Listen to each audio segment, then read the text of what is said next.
Hello, everyone. Welcome to the podcast.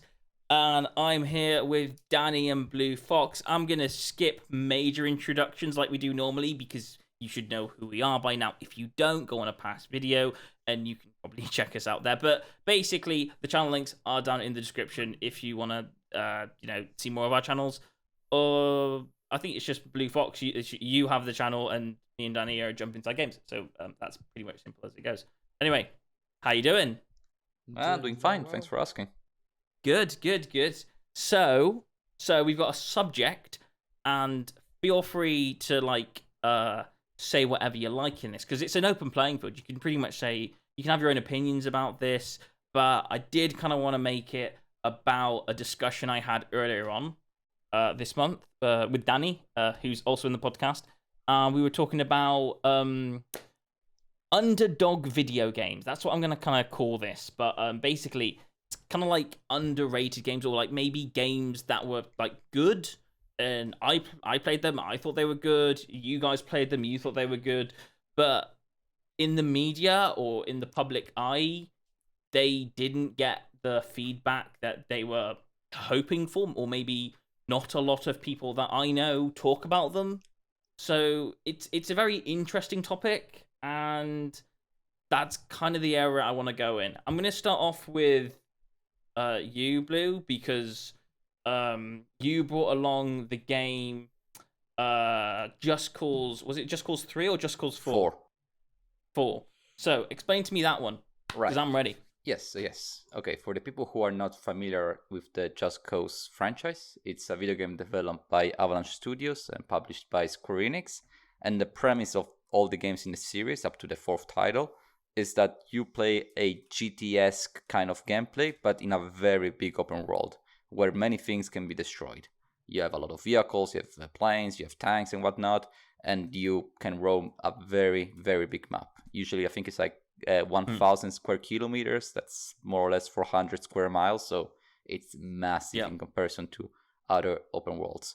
The 4th title specifically, it's set in a South American-ish island, and it wasn't quite received well from the critics. All the Just Cause 4 have not been the best received by the critics due to some problems I'll discuss soon, but the 4th one specifically, it received 65 on Metacritics, and also mostly 6 and 7s from various journals. So it wasn't quite received, and I think it's the one that sold the least in the franchise, or at least less than 3 and the 2nd title, which were the peak of the franchise.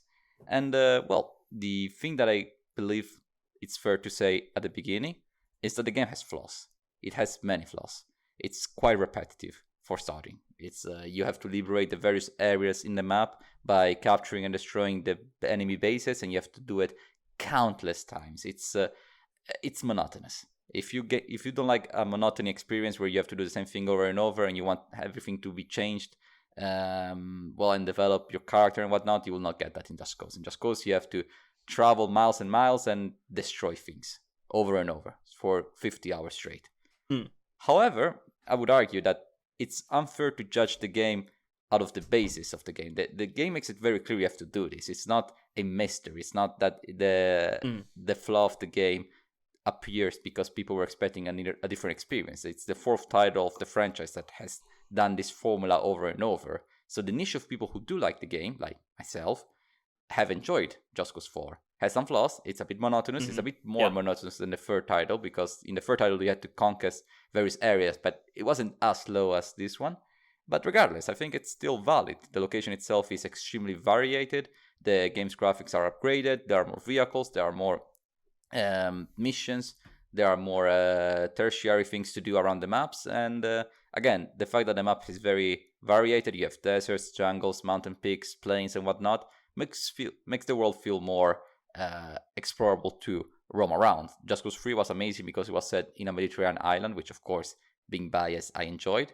But at the same time, it was all a bit about the same. You could travel from north to south, east to west, and you will have the same game map. Here you have a much more distinct visual appeal, and also a lot of hidden things, which, to be honest, there are a lot of Easter eggs that even I don't know them all, and makes the game charming to explore.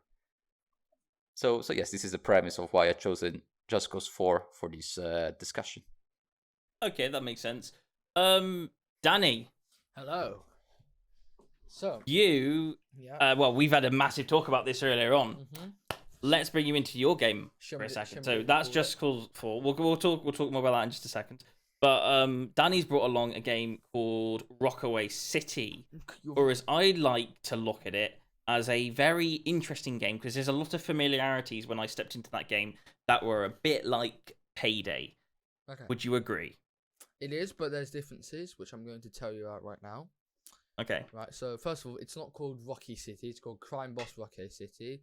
It was published by 505 Games, which you might already know, who they published Payday 2, I'm not sure if you know. Yeah. It's an FPS adventure game, and yeah. I'm just going to tell you like a brief introduction of what the game is about. So you play as this person called Travis Baker, and his main mission is to take over the whole underworld of Rocky City. And Rocky City is obviously the city. His plan is to become the kingpin of the entire city. And the way he does that is you rob banks, you make a lot of money, you have to fight other gangs, because I believe there's another 4 gangs in the city you have to fight against. And you obviously start the game, you get a bit of area, and you just expand. And I'm just gonna say things that I really enjoy about this game. It is a bit like Payday, but it's not like Payday, because I can admit some missions are pretty much copied by Payday. Because if you know in First World Bank, you have to you have to hack the computers. Yeah. Do you have to rob a bank and hack computers? Yeah, they've done the exact same thing in Crime Boss. So I will admit that they have copied some heists and stuff, but they've added things to make it less Payday. They've added that really nice menu on where your territory is. Like, I'm not sure like how to explain it, but like it's a massive like electronic board showing you where all your different missions are. It's like Payday, but like it shows you what areas you control as well. And I just think it is like Payday, but it's a bit different. It's more gang related. And also, a fun little fact about the voice actor of Travis Baker, it was voiced by William Carver, who also voiced the antagonist in the Walking Dead game. I'm hope that Seb will pull up a picture of the character. He's Walking Dead Season 2, the game. He's the antagonist. Seb will just put a picture on screen for you to see. You might recognise him, you might not. You just want to give me a challenge, don't you? Yeah. I have to search now for a character on a game. For a character, yeah. He will put one right. on, and you'll probably recognise him. But yeah, that's pretty much what Crime Boss Rocky City is. And it's on all platforms except Nintendo and PlayStation 4. And it's around £30 odd, and that's like $40 in American. But yeah, that's pretty much what it is. That's Crime Boss for you. Here's the question then. Either one of you can answer this, but like, when you have a game out, is it fair to compare that to another game similar? Is it fair to compare Crime Boss to, let's say, for example, Payday? And is it fair to compare games like, let's say, Just Cause 4 to Just Cause 3 or Just Cause 2?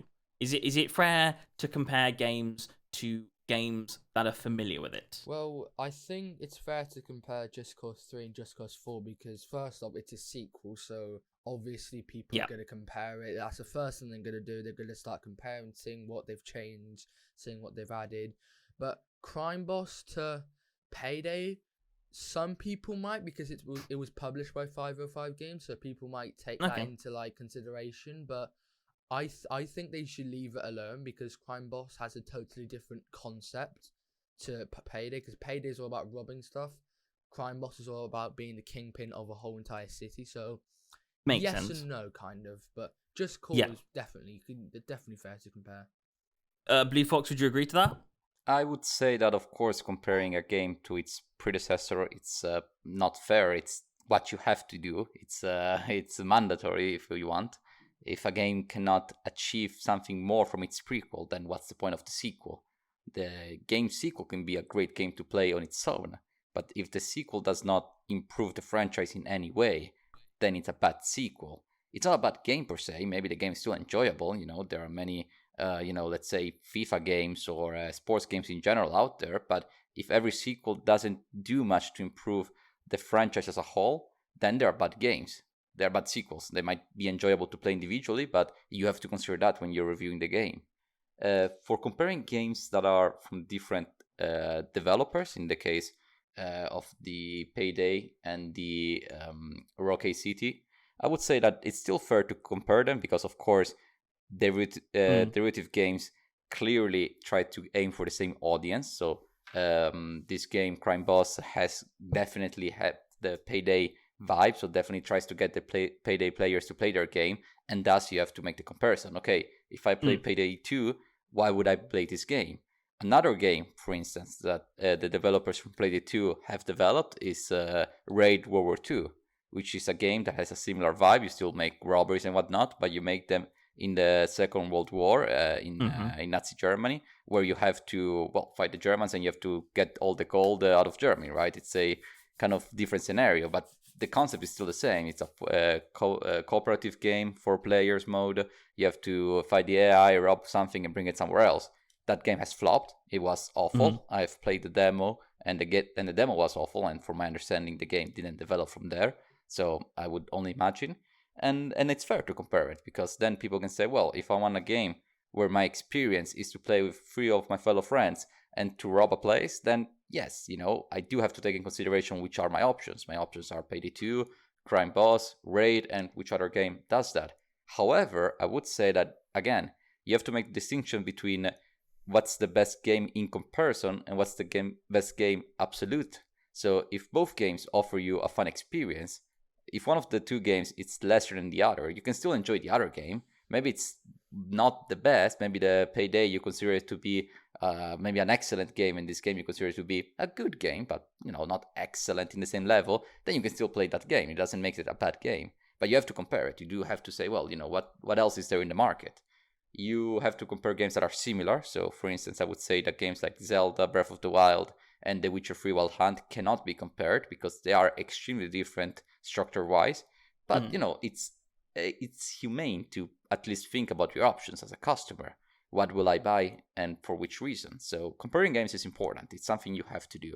You don't have to go overboard. You cannot compare apple to oranges. You cannot compare the upcoming Super Mario Wonder to Starfield. That would make no sense. The 2 games look amazing, but for very different reasons and for very different audiences. But it's still important, in my opinion, to compare games when possible. Okay, Danny. Yes. How different does a game need to be to not be in the same comparison? So we've heard 2 arguments there of, let's say, Just Cause against Just Cause, the predecessors, and obviously Rockaway City compared to, let's say, for example, Payday 3. But how different does a game need to be to not compare things? How different does a game need to be? I can't really answer that. Hold on. Wait. Give me a second. Ask Blue Fox that question. Let me think for a second. It's like I'm blank. My mind's blank. This is a hard question to answer on the spot. So I understand Danny's struggle. Myself, I'm not too sure how to answer it. I would say that you have to look at the very least, you have to look at the audience of the games. Which players play the 2 games you're trying to compare? Because if the fan base of the 2 games are very different, then of course it implies that the 2 games are philosophically different. Yeah, exactly. So yeah, I agree. A player that plays RPGs of Bethesda, as we mentioned earlier, and a player that plays platformers like Mario and Sonic, they are very different players. They might both enjoy both the RPGs and the platforms, like myself, but you have to look at the bigger picture. You have to look at the example player, if you will. So that's one way to look at it. From a structural point of view, I would say that, of course, games that are from the same franchise have to be compared. Games that are from the same developers need also to be compared, but of course, depending on, again, the type of the game, you cannot compare Paradox's City Skyline 2 with Hearts of Iron 4. Of course, you have to still be in the same genre of games. And then yes, it's and then games of the same genre. Like, you know, can you compare strategy games like Hearts of Iron 4 to Civilization 6? It depends. It's the comparison starts to fade out. So I don't think there is a strong line that, you know, these games can be compared and these ones cannot. It kind of just fades away. So the more different the games are, and the less you can compare. But I think you can still compare most games of the same genre. I've got an answer now. How different Okay. the game needs to be. It's a bit like, hold on. It's a bit like what Blue Fox said. Like, I think if it's made by the same publisher, like 505 Games, it needs to be a different type of play style, because Payday's an FPS and they've made Crime Boss an FPS. Yeah. I think if they made Crime Boss an RPG, so like it's still robbing banks, it's still all that stuff, it's still gang war, but they're gonna add the element of you can walk around and you can actually do the missions by going to places. You have to like Hogwarts Legacy. Legacy, exactly. It's an action. They're still fighting, but to do the missions, you have to walk around. I think if Crime Boss did that, it would have been a really big hit. Because imagine if you're walking around and you're trying to go to a mission, and all of a sudden there's a gang attack out of nowhere. That would be a very nice element into the game, like random events, because it's an RPG. Would be cool. It would be cool. Yeah. But I think I'd like that. Yeah. I think if they did that, it could have been a very big more hitter. But yeah, I pretty much agree on terms with what Blue Fox said. Here are my thoughts on this whole matter.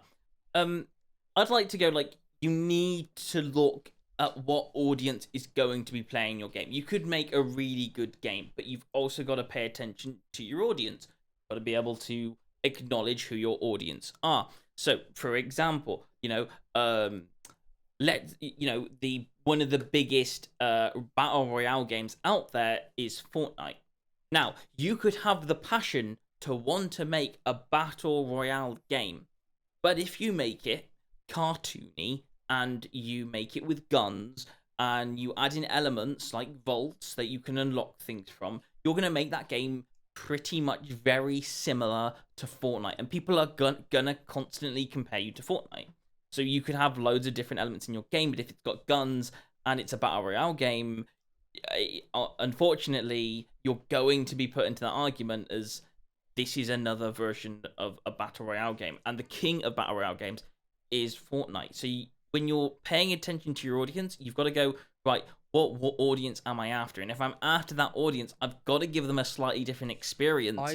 Otherwise, they're going to be comparing mine to that, and they're always going to pick that over mine. To be honest, I agree with you about like picking the audience, but I disagree on Fortnite being the main one. I think it's Warzone and Fortnite, because I agree. Because like you just said, it's about audience. Fortnite and Warzone are the most popular battle royale, because Fortnite's for the younger generation, Warzone is for the older generation, but still, younger generation people still play Warzone. But I'm just saying, both of them are probably the most popular battle royales out there. Then Apex comes after that. Yeah, I have to say, like, when Call of Duty was making their battle royale game, they probably had in mind that they had to battle Fortnite, and to make that successful, they had to do something different. And I would say, yes, it's a battle royale game with guns, but there are a lot of different elements to make it not the same game, which is why I think it did an excellent job of what it did. Warzone and Fortnite are up there. They are some of the king battle royale games out there. And I think that's what you get stuck in as a developer if you make a game, for example, I don't know, I was playing Park Beyond, and I was loving the game, I was enjoying it, but at the back of my head, it was, this game feels like Planet Coaster, but not as good. And so I was always like, okay, it's a good game. It looked good. It felt good. It was some really cool mechanics. But in the back of my head was the word Planet Coaster constantly coming up all the time. So that was kind of my outtake from that. Okay, so kind of like my next question would be, from that. Name a game that I don't know.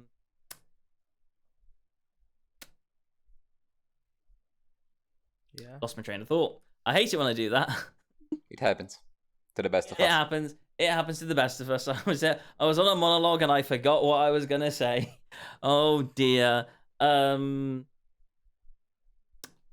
oh no, I had a question. I had a flipping question and I completely forgot where I was going with that. Oh, okay. Ooh. Well, if I may add something to the battle royale thing that was mentioned earlier. Yeah, go for it. Myself, I do not play many battle royales, but you have mentioned all shooting or at least competitive battle royales, which involve some sort of shooting element, which is third person or first person. But there are still games that are battle royales which do not involve shooting. We can think of games like Fall Guys, for instance. It's a game that, by definition, is a battle royale, a game that has 40 players, and there has to be one on the top. And every round somebody gets eliminated, so it's the very definition of battle royale.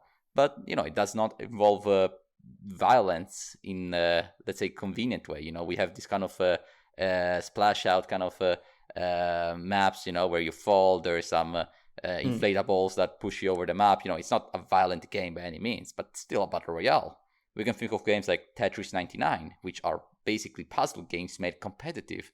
In that case, you could ask, can you compare these battle royales to games like Apex Legend or Warzone? Those are games that are still battle royales, but are definitely not comparable to Fall Guys or Tetris 99. So even within the same genre, you do have to be careful with what you're comparing. Because yes, some strategy games may involve you to lead a nation in the Second World War or in the Victorian Age and whatnot, but some other strategy games are more tactical. They are more like chess. We can think of games like Advanced Wars, which is a game that is much more chess-like than big strategy games where you have to manage a nation or whatnot.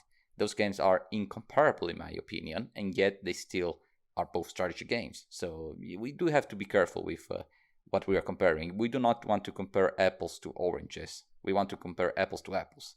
But, defining what an apple is, it's not always clear. That I can understand. Okay. Yeah, no, okay. My question, I remember my question. I got my question back. You ready for it? Don't lose it. Okay. Yeah. Okay. I'm not going to lose it. Oh, it's gone. No, so my question was, so let's take the comparison between two games, and let's just use Just Cause for example. You say like Just Cause didn't hit as big as Just Cause 3. Would that be correct? Is that what you meant? Is yes. That what you? Yeah. Okay.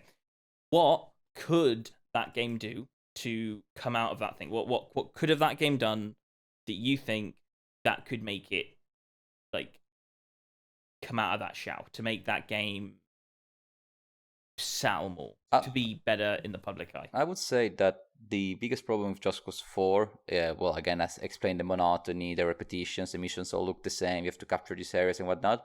I think the biggest problem, perhaps, when it comes to this specific question, would be that Just Cause 4 did a lot of more of the same. It's Just Cause 3 in another map. Let's not, roam around it too much. It's the same game. It's just set elsewhere. It's set in South America rather than the Mediterranean. So I would say that Just Cause 4 had to be a bit more audacious and should have aimed to do something more creative with the formula. Still keep the big open world aspect of the Just Cause they're known for, but it should have added some more elements which made it a bit more unique. It should have added perhaps more destructibility, but not just buildings, but perhaps even whole cities which are destroyed and reconstructed after battles, or it added events such as tornadoes and sandstorms and whatnot, but it should have gone way much more overboard with them. They should have really played with those. They made all these smaller additions, which makes it feel that it's more of a DLC kind of deal where you get just some slightly more improvements, but they should have developed more the concept they brought to the table. Maybe bring something that was very odd, like maybe you can even destroy terrain, for instance. That would be quite intriguing. So, it's easy to say something like, oh, the game should have done more, should have had more elements. But if we can just take the same game and package it a bit differently, have a different focus than just, oh yeah, you capture the areas like you did in the previous 4 titles and have fun. it should have tried to aim to something different, to say, okay, you decide what to destroy and how to capture. You decide how the world develops around you. You play with these elements. You have the power. And make it kind of a non-linear experience rather than, okay, here's a big checklist, have fun filling it. But how you can achieve that with the same game, it's a bit more challenging to answer. The developers weren't able to answer it, so I'm not too sure if I can do it tonight. I'm pretty sure I got like a good kind of grips on what you like. You give the player more choice, give them more expansion, give them more stuff to decide. Like the previous game was good, do the same and then add more stuff in, add more elements. But that's the thing. The game, it's a bit more of the same. So it's not just do the same but better. It's do something based on the original concept but develop it differently. That's the thing. They should have aimed to say, okay, in Just Cause 3 you did this, and in Just Cause 4 you do that. You still have the same premise, you still gameplay, the same things, but it's a different aim. It's not. It's the same game. You just conquer different areas. There's a new dictator you have to take down. There is the recruits you have to get, and you have to go over loops like 2 billion times if you want to get any gear. It's just the same concept. They just. I have a question around that then of what you just mentioned. So I haven't played Just Cause in a while, but as far as I'm aware, you play as a character called Rico. Is that right? Rico Rodriguez, yes. And he's in all 4 of them, right? Yes. Would you think that game would have a different selling point if you swap that character out for someone else? No. You think you don't think it would sell as good? No. No. In the sense that it wouldn't. It's not called in the sense Rico, in the sense that it wouldn't change nothing. To be honest, I mean, I don't think nobody plays Just Cause for the plot. I mean, come on. It's Just Cause. It's. I mean, you've got a point there. That's true. I mean, sure, they could try something different. It's like, oh, you make your own character. Floating air bases. That's what we need. But I don't really think that was the main issue, right? It's. I think the biggest issue was, again, the premise of the game itself. I guess they could have taken the opportunity to do something different, having a different character. That I can agree with. Maybe, we could say that another character, another island doesn't want to take over the dictatorship, or there is no dictatorship at all, but has to develop the area, by taking off pirates and like the invaders, or maybe saying doing a war, for instance. That would be also intriguing. Maybe there's an invasion that is taking over, and you have to counterattack bases, but then they overattack and they conquer some part of the areas. The gist of Just Cause that it has a very big open world.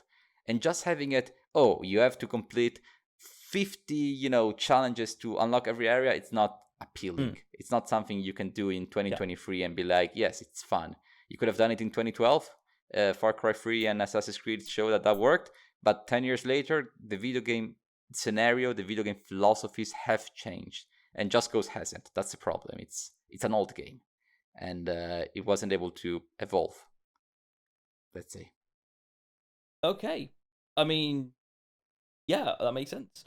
I think kind of like what I want to go from that is like saying and it's like if you had to say or like give new developers like a piece of advice, going like, okay, you're creating your game, like what would you say? Make the game different. How much? Like for me, I'd say like take inspiration. Create your games, but like for me, I'd say pace them. I say if you're a big developer, personally, for me, I'd like to say like whether you're coming like if you're gonna make a big game, if you're gonna make like a game like Just Cause and you're gonna make sequels on it, I don't know, maybe not even Just Cause. I'd say for me personally, a game that I absolutely know and love is Mass Effect, and I say like if you're gonna make Mass Effect 1, then that's great, and you're gonna make Mass Effect 2 and 3, that's great. If you're gonna continue that, don't leave massive 10-year gaps in between your games. I mean, like, because you're gonna lose a lot of audience that way, and then you're also gonna have audience comparing to the before and after people that joined the company, and that's from my perspective. But like, what would like I'd say like don't wait so long between game releasing. Like, if you've got something, clean it up, make it, and then release it. Like, but maybe that's the point. Maybe Just Cause doesn't need a sequel. I mean, it's a game of its time. It's a game that has developed a formula which I enjoy. That's true. That's the thing. The objective of this podcast was to say which games we enjoyed but weren't enjoyed. So I want to reiterate that I do enjoy the Just Cause formula. It's boring. I understand it's monotonous, but sometimes I do like to turn off my mind and just do something over and over. Maybe I'm listening to a YouTube video. Maybe I'm on a call, or maybe I'm doing something else. But just I like it to kill time, to have something that empty my mind, and I can play with thoughts. So it's something that I enjoy, but I understand that the gaming world has evolved differently. So maybe Just Cause 5 doesn't need to exist. It can be another game that has another premise, and then you are much more free to implement whatever element you want. Maybe you can set it in the high seas, or you can set it in the post-apocalyptic desert like Mad Max, which again is from the same developers as Avalanche Studios, and that game was great. So there's still potential for the developer studios. I'm not putting into question that. I'm putting into question if the Just Cause formula can survive today. So that's the biggest deal. I enjoyed the game, but I recognize it to be old, if that makes sense. Danny. Yes. Danny, if you could give a message to like a developer going like, this is like some advice on like what to do, and like something that like would help and get their game out there in the media, what would be like your message to a developer if a developer listened to this, or anyone was interested in game creating? What would my advice be? Yeah, what would you say as like a fan of video games? Don't make it too complicated. You know that makes a lot of sense. I think in this year and age, I do think games do like one thing that will turn you off in video games if a game is complicated. That is true. Personally, I find games very easy to understand, but I still do sometimes find games too complicated. I know you, Seb. I know you be playing games your entire life, but you still get confused sometimes. I think there's a basis of level of confusion. If I'm playing a space game, there's a difference between knowing all the controls in your spaceship and then having a million buttons. Like it's a difference between 50 buttons and a million buttons. 50 buttons I can learn. A million buttons, no, thank you. Sorry, can't do that. Microsoft Flight Simulator, too complicated. Too complicated. You have to Star know Citizen. What to do. Yes, I can play Star Citizen. I can't do Microsoft Flight Simulator. Yeah, a perfect example. Perfect example. But yeah, is that one of the reasons why you get into the games like Rockaway City? It's just because they're a bit more simplified and there's not so much as you've got to understand every portion of the lore of the story, and you can just like go straight into it and just do the bad guy stuff. Personally, the reason why I wanted to play Crime Boss because the trailer looked absolutely amazing. It did. I mean, first off, the sheriff, the voice actor is Chuck Norris, so yeah. That is cool. That is always a good thing. Yeah. The fact that there was so much action in the trailer and so much like police, like I think the trailer was like you were on the bank and there was like a bunch of shooting and everything. It just looks so cool. It looks so much fun. Like, oh my god, I really want to know what's happening. That's why I played it. Yeah, brilliant. So yeah, I think that pretty much wraps it up. That I'm gonna bring to more of the end of the podcast right now. But I just want to confirm from Blue Fox, quick yes or no. Just Cause 4, is it still worth checking out in today's modern world? It's a hard question to answer yes or no, but if I have to go a quick answer, then yes, I think it's still worth it to play it. Has some flaws. Still worth a shot. Be careful. Yeah. Be prepared to what you're getting at. You're getting into a game that will give you many tasks over and over. But if you're into those games, myself, I enjoy games like Euro Truck Simulator, which you drive a truck. So, there are people who are not faded away with games that ask repetition. Then I would say to give the game a chance. Or at the very least, check out Just Cause 3 or Just Cause 2. And then from there you can judge if you want to carry on with the series.